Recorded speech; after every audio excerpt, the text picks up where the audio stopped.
வசனம்தான் பசியாற்றும் உணவு, உம் பிரசனம்தான் தாகம் தீர்க்கும் தண்ணீர்.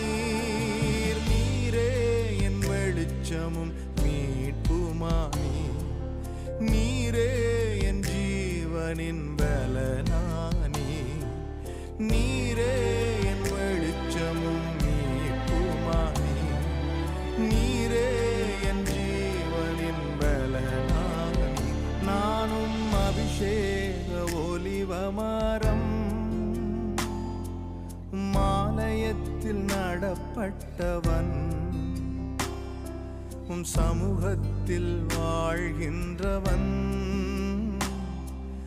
அன்பையே நம்புபவன்.